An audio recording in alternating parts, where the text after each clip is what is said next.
प्रिय माताएं, जब भी हम रामायण का स्मरण करते हैं तो सबसे पहले जो चित्र हमारी आंखों के सामने उभरता है वो है भगवान श्री राम का। परंतु जो व्यक्ति रामायण को हृदय से अनुभव करता है वो जानता है कि उस कथा का सबसे गहन, सबसे मार्मिक और सबसे अद्भुत पात्र माता सीता है। उनकी महिमा का वर्णन करना कोई सामान्य व्यक्ति के लिए संभव नहीं। माता सीता का जन्म धरती से होता है और अंततः वो धरती में ही समा जाती है। उनका जीवन एक तपस्या है, उनका प्रत्येक क्षण एक यज्ञ है। अगर हम माता सीता के जीवन पर दृष्टि डालें तो हमें लगता है मानो उनका अधिकतर जीवन दुख, पीड़ा और परीक्षा से ही भरा था, लेकिन फिर भी वह कभी नहीं टूटी। उनकी सहन शक्ति आज भी स्त्रीत्व की सबसे ऊंची परिभाषा है। पर जब उनकी गर्भावस्था की बात आती है तो शब्द अपने आप मौन हो जाते हैं, क्योंकि वो गर्भावस्था किसी भी स्त्री के लिए कल्पना से भी परे है। हम यहाँ यह प्रयास कर रहे हैं कि माता सीता की गर्भावस्था के हर उस क्षण को जीवंत करें, ताकि आज की हर गर्भवती स्त्री उनके जीवन से प्रेरणा लेकर अपने गर्भस्थ शिशु को एक महान आत्मा बना सके। एक सवाल हम आपसे भी पूछना चाहते हैं। यदि आप गर्भवती है या माँ बनने की तैयारियां कर रही है तो अपने बच्चे को महान, संस्कारी और बुद्धिमान बनाने के लिए आप गर्भावस्था में कौन कौन सी गतिविधियां करती है? क्या आप रोज कोई विशेष मंत्र सुनती है, कोई किताब पढ़ती है, ध्यान लगाती है, प्राणायाम करती है, या कोई ऐसा अनुभव जो आपने खास तौर पर अपने बच्चे के लिए अपनाया हो?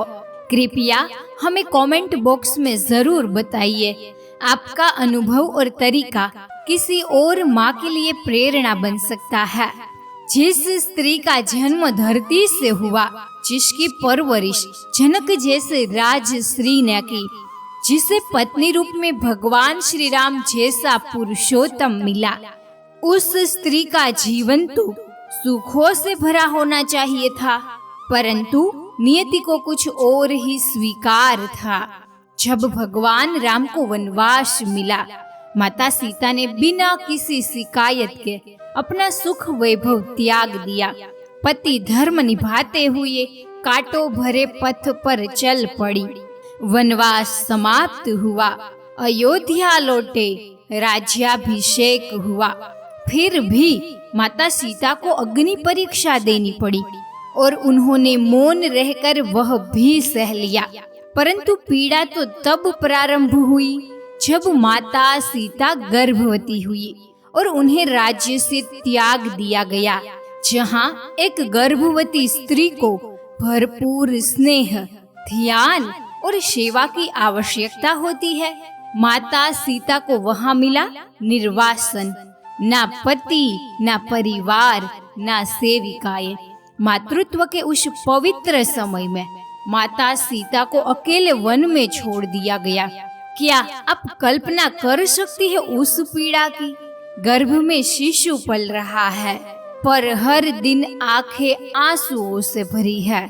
माता सीता उस अवस्था में वन वन भटकते हुए ऋषि वाल्मीकि के आश्रम पहुंची। उन्होंने वहां शरण मांगी। ऋषि वाल्मीकि ने उन्हें न केवल आश्रय दिया, बल्कि उन्हें जीवन का पुनः एक उद्देश्य भी दिया, अपने गर्भस्थ शिशु को महान बनाना। एक बार जब माता सीता प्रभु श्री राम के वियोग में गहरे दुख और विरह की वेदना में डूबी हुई थी, तब महर्षि वाल्मीकि ने करुणा से उन्हें समझाया, माता, यह जो निरंतर पीड़ा और दुख का प्रवाह है, यह केवल आपके हृदय तक ही सीमित नहीं रहेगा। आपके गर्भ में पल रहा शिशु, वह भी इन भावनाओं को उसी गहराई से अनुभव करेगा। जैसे जैसे आप दिन दुख में बिताएंगी, वैसे वैसे आपके गर्भस्थ शिशु का मन भी वैसा ही रूप लेगा। फिर ऋषि बोले, आपको अब केवल अपने लिए नहीं बल्कि उस दिव्य आत्मा के लिए जीना होगा जो आपके भीतर पल रही है। उसके लिए अपने मन को संतुलन में रखिए, अपने भीतर प्रकाश जगाइए। गर्भस्थ शिशु को दुख नहीं, धैर्य, शक्ति और उज्जवल संस्कारों की आवश्यकता है। माता, प्रभु श्री राम केवल आपके पति नहीं, वह तो इस धरती के धर्म पालक है, पुरुषोत्तम है। वो तो अपने कर्तव्यों के लिए विश्व कल्याण के मार्ग पर निरंतर अग्रसर होंगे। अपने निजी दुखों को पीछे छोड़कर प्रजा की सेवा में जीवन अर्पित करेंगे। पर यदि आप स्वयं को इसी दुख और निराशा में बांध कर रखोगी तो यह नकारात्मक ऊर्जा केवल आपको ही नहीं बल्कि श्री राम तक भी पहुंचेगी और सबसे अधिक इसका प्रभाव पड़ेगा आपके गर्भ में पल रहे शिशु पर। क्या आप चाहेगी कि वह भी पीड़ा, असंतुलन और अधूरी भावनाओं को लेकर जन्म ले? यह सुनकर माता सीता की आंखें नम हो गई, पर अब उनमें एक नई चेतना का प्रकाश था। उन्होंने ऋषिवर की बातों को अपने हृदय में उतार लिया। उन्होंने निश्चय किया, अब मैं राम से जुड़ी हर स्मृति को अपने हृदय की पीड़ा नहीं बल्कि अपने शिशु के लिए शक्ति बनाऊंगी। वे श्री राम को अपने मानस पटल पर जीवंत करती और गर्भस्थ शिशु को उनका गुण, धर्म और प्रेम सिखाने लगी। उन्होंने मन में पिता का भाव धारण कर शिशु को राम के जैसा बना सके, इसके लिए जीवन जीने लगी। अब माता सीता केवल एक पत्नी नहीं, एक जागृत माता बन चुकी थी जो गर्भस्थ शिशु के शारीरिक, मानसिक, बौद्धिक और आध्यात्मिक विकास के लिए हर संभव प्रयास करने लगी। वे ऋषि मुनियों की शिक्षाओं का श्रवण करती, प्रार्थना, ध्यान और शांति से अपने गर्भ को संस्कारित करती। उनके भीतर अब भी श्री राम थे, पर अब वो विरह की छाया में नहीं बल्कि एक प्रेरणा, एक प्रकाश के रूप में। माता सीता एक आदर्श राजकुमारी, एक त्यागमयी रानी और एक जागृत माँ थी। उन्होंने महलों के वैभव को त्याग कर ऋषि वाल्मीकि के तपोवन में मातृत्व का नया अध्याय रचा। हालांकि वह एक महारानी थी, पर अपने शिशु लव और कुश के शारीरिक विकास के लिए वे किसी भी कार्य को छोटा नहीं मानती थी। वो स्वयं जल भरने जाती, रसोई बनाती, आंगन की सफाई करती, लकड़ियां काटने वन में जाती और गुरु माता की सेवा में स्वयं को समर्पित करती। उनका विश्वास था, जब माँ का शरीर सक्रिय और स्वस्थ रहेगा तभी गर्भस्थ शिशु भी बलवान, निरोगी और आत्मनिर्भर बनेगा। और इसी अभ्यास से लव कुश बाल्यकाल से ही दृढ़ सहनशील और कर्मशील बना। माता सीता प्रतिदिन ब्रह्म मुहूर्त में उठ जाती। नित्य क्रियाओं के बाद वे ध्यान और प्राणायाम करती, जिससे उनका मन शांत, स्थिर और समत्व भाव में रहता। यही मानसिक संतुलन और आंतरिक शांति उनके गर्भस्थ शिशु को भी विरासत में मिली। लव कुश जन्म से ही धैर्यशील, तटस्थ और योग शक्ति से युक्त था। सीता माता प्रतिदिन ऋषि वाल्मीकि के समीप जाकर धर्म, नीति और महापुरुषों के चरित्रों का श्रवण करती। वे प्रभु श्री राम के चरित्र का मन में चिंतन करती, जिससे शिशु का आध्यात्मिक विकास भी गर्भकाल में ही आरंभ हो गया। यद्यपि वे आश्रमवासी थी, मगर उन्होंने किसी पर निर्भर होना स्वीकार नहीं किया।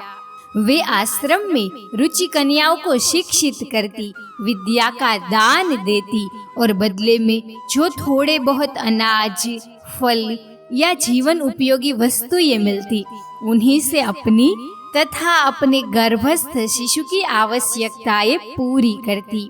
सीता माता का यह जीवन हमें सिखाता है कि मातृत्व केवल संतान को जन्म देना नहीं, बल्कि उसे हर स्तर पर संवारना है, शारीरिक, मानसिक, बौद्धिक और आध्यात्मिक रूप से। वैदिक गर्भ संस्कार की टीम के माध्यम से बेबी के फॉरक्यू डेवलपमेंट के लिए हर रोज की नई 15+ एक्टिविटी का कोर्स डिजाइन किया गया है, जिससे आप अपने समय के अनुसार कर सकती है। अभी डाउनलोड करें वैदिक गर्भ संस्कार एप्लीकेशन, लिंक डिस्क्रिप्शन में है। माता सीता की गर्भावस्था में आत्मनिर्भर जीवन की नीति ने उनके शिशु लव और कुश के व्यक्तित्व को दिव्यता से भर दिया। वे स्वयं अपने कार्य करती, जीवन की हर आवश्यकता को अपने पुरुषार्थ से पूर्ण करती। यही आत्मनिर्भरता गर्भस्थ शिशुओं के भीतर भी समाहित हो गई। यही कारण था कि लव कुश जन्म से ही आत्मनिर्भर, स्पष्ट वक्ता, दानवीर और पराक्रमी बने। उनके भीतर के ये गुण गर्भ में ही विकसित हो चुके थे। महर्षि वाल्मीकि इस पुण्य काल में माता सीता के गर्भस्थ शिशु को गर्भ से ही संस्कारित करने का कार्य कर रहे थे। वे प्रतिदिन सीता माता को वेदों, पुराणों, धर्म कथाओं और जीवन के गूढ़ रहस्यों का श्रवण कराते थे। वे न केवल शास्त्र का ज्ञान बल्कि आत्मा के स्वरूप, धर्म के अर्थ और जीवन के उद्देश्य को भी समझाते थे। माता सीता मन को पूर्णतः तटस्थ और एकाग्र करके यह ज्ञान ग्रहण करती थी। वो उसे केवल श्रवण नहीं करती थी, बल्कि हृदय में उतार कर आचरण में भी लाती थी। इस पवित्र श्रवण और चिंतन की प्रक्रिया का सीधा प्रभाव उनके गर्भ में पल रहे शिशुओं पर पड़ा। इसीलिए लव और कुश न केवल बलवान और पराक्रमी बने, बल्कि महान ज्ञानी, सर्वगुण संपन्न और आत्मज्ञान से युक्त हुए। वेद, पुराण, नीति, धर्म और तत्व ज्ञान उन्हें गर्भ से ही प्राप्त हो गया और यही बना उनकी संपूर्णता का आधार। माता सीता एक राजकुमारी थी, एक महारानी थी। फिर भी जीवन में आए हर दुख, हर कठिनाई को उन्होंने अडिग रहकर सहा। उन्होंने कभी भी अपने मन को विचलित नहीं होने दिया। न कोई शिकायत, न कोई क्रोध, केवल शांति, समर्पण और आत्मबल। उनकी यही स्थिरता, यही सहिष्णुता उनके गर्भ में पल रहे शिशुओं लव और कुश के स्वभाव में उतर गई। इसीलिए वे भी जन्म से ही निरअभिमानी, तटस्थ, निष्ठावान और आस्तिक बने। माता सीता अपने गर्भस्थ शिशु के साथ संवाद करती, उन्हें राजा राम के साहस, धर्मपरायणता और पराक्रम की गाथाएं सुनाती, उनके शौर्य, संयम और नीति का चिंतन करती, जिसका प्रभाव शिशु पर पड़ा। इसीलिए लव कुश केवल शारीरिक रूप से ही नहीं, बल्कि मानसिक और भावनात्मक स्तर पर भी साहसी, निर्भय और शूरवीर योद्धा बने। उनकी माँ ने उन्हें घर भरण से ही एक वीर योद्धा और धर्मात्मा बनने की नींव दी। माता सीता ने अपनी गर्भावस्था को अत्यंत जागरूकता, धैर्य और समता के साथ जिया। हर विचार, हर क्रिया को पूर्ण चेतना के साथ किया, क्योंकि उन्हें भली भांति ज्ञान था कि गर्भ में पल रही आत्मा पर माँ की हर भावना, हर संस्कार का गहरा प्रभाव पड़ता है। इसी पूर्ण सजगता और दिव्य मातृत्व के कारण माता सीता की कोख से जन्मे लव और कुश जैसे अति महान, सर्वगुण संपन्न, श्रेष्ठ और आदर्श शिशु। माता सीता का संपूर्ण जीवन हर स्त्री के लिए एक अमूल्य प्रेरणा है। जिस किसी नारी के जीवन में जब भी कोई दुख आता है, जिससे वह टूटने लगती है, हार मानने लगती है, तो बस उस पल मात्र के लिए माता सीता के जीवन का एक क्षण भी याद कर लीजिए, तो वह स्त्री अपने दुखों को तुच्छ समझकर फिर से खड़ी होगी। क्योंकि सीता जी का जीवन ही ऐसा था, त्याग, तपस्या, सहनशीलता और अंतहीन प्रेम से भरा हुआ। ऐसी महान नारी के लिए संतान रत्न भी एक छोटी उपाधि है। माता सीता ने अपने गर्भ में लव और कुश जैसे दिव्य शिशुओं को धारण किया, जो न केवल शूरवीर और तेजस्वी थे, बल्कि ज्ञानी, नीति, भक्ति और पराक्रम के मूर्तिमान स्वरूप थे। गर्भ संस्कार का ऐसा आदर्श उदाहरण जैसा माता सीता ने अपने जीवन में प्रस्तुत किया, वह अद्वितीय है। उनके शिशुओं के गुणों का वर्णन कर पाना शब्दों की सामर्थ्यता से परे है। लव कुश के पराक्रम को कौन नहीं जानता। उनकी वाणी में वो तेज था जिससे उत्तर रामायण जैसे महाकाव्य की रचना हुई। उनके गाये हुए शब्दों से स्वयं अयोध्या की प्रजा, ऋषि मुनि, कुल गुरु, माताएं और स्वयं श्री राम की आंखों से अश्रुधारा बह निकली थी। ऐसे धरती को झकझोर देने वाले शिशु केवल तभी जन्म ले सकते हैं जब उनकी माता में संपूर्ण धैर्य, ममता, बल, श्रद्धा और गर्भ संस्कार की क्षमता हो। माता सीता ने न केवल दुख और विरह को सहा, बल्कि उसे एक शक्ति में परिवर्तित किया। उन्होंने जीवन को समर्पित होकर जिया। हर श्वास, हर विचार और हर भावना को अपने गर्भस्थ शिशु के निर्माण के लिए समर्पित कर दिया। तो क्या हम आज की नारी माता सीता के जीवन से थोड़ी सी भी प्रेरणा नहीं ले सकते? क्या हम भी अपने गर्भस्थ शिशु को ध्यान, प्रेम, शक्ति और ज्ञान से सवार कर एक महान आत्मा के रूप में जन्म नहीं दे सकते? यदि आपका उत्तर हाँ है, तो आइए हर गर्भवती स्त्री और जो मातृत्व की ओर बढ़ रही है, वो माता सीता के जीवन से प्रेरणा ले। यह जानकारी अगर आपको मूल्यवान और हृदय स्पर्शी लगी हो, तो कृपया इसे अन्य स्त्रियों के साथ साझा करें, उसे शेयर कीजिए, क्योंकि शायद आपके एक छोटे प्रयास से किसी माँ का जीवन बदल सकता है, किसी शिशु का भविष्य उज्जवल हो सकता है। कमेंट में जय सिया राम जरूर लिखें। धन्यवाद।